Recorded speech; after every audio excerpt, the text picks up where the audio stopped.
Hi, my name is Luís, I'm 22 years old and I'm an engineering physics student at Instituto Superior Técnico.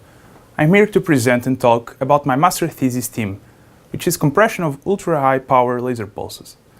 First of all, what is a laser?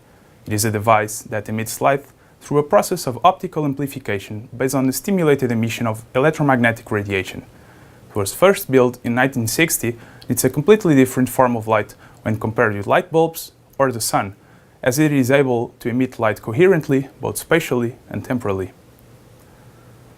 Spatial coherence allows a laser to be focused to a tight spot, as the light is collimated in that point. In other words, those light rays are parallel and will spread minimally as the beam propagates. That's how some applications such as the laser pointer are possible. Temporal coherence, on the other hand, allows lasers to emit light with a very narrow spectrum, resulting, in practical terms, in a single color light emission. A laser pulse can be amplified to very high energies and intensities, producing coherent X-rays for biological imaging, accelerating subatomic particles, triggering nuclear fusion, and even recreating supernova conditions are examples of direct applications of ultra-high intensity lasers. In a laser system, the amplification process is done in a gain medium pumped by an external source. Since intensity is proportional to power, which is energy per time, if you decrease the pulse length, you will obtain very high intensities with really short pulses, and peak powers of the order of a petawatt, almost 1,000 times the total electric power installed on Earth. However, the peak power of laser pulses inside an amplifier is limited because light intensities of just a few gigawatts per square centimeter cause serious damage to the gain medium. In order to overcome this problem, in the mid-80s, the concept of chirp pulse amplification was imported into laser systems.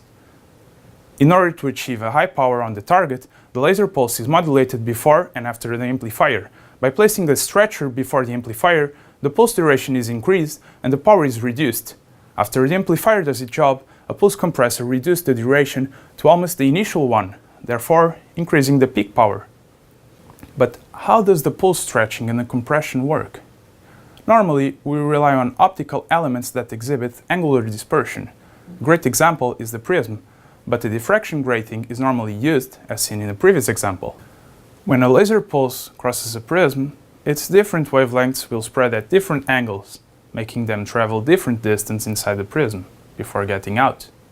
Since the speed of light is affected by the medium where it propagates, when the pulse emerges into the air, its wavefront will be tilted, as some wavelengths spend more time inside the prism medium. By applying an inverted prism after some distance, we can cancel the angular dispersion while still keeping the tilt front shape. Just watch the effect of stretching. The signal, now elongated, can enter the amplifier with no problems.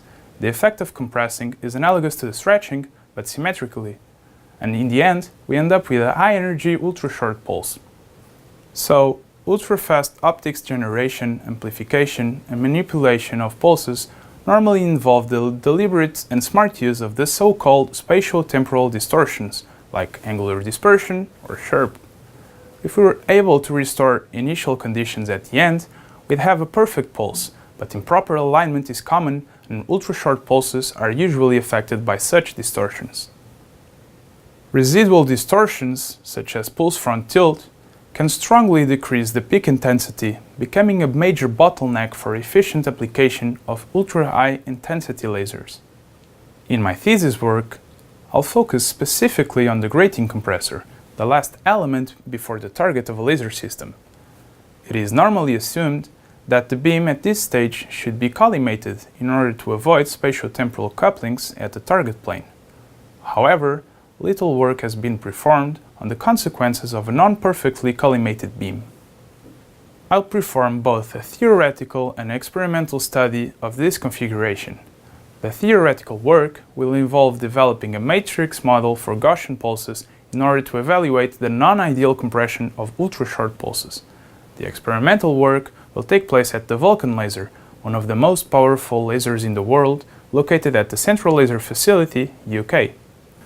With the proposed work, I'll try to reach conclusions on what really happens when an imperfectly collimated beam enters a compressor, how the focal spot of such pulse behaves, and what can we learn about it. Thank you for watching.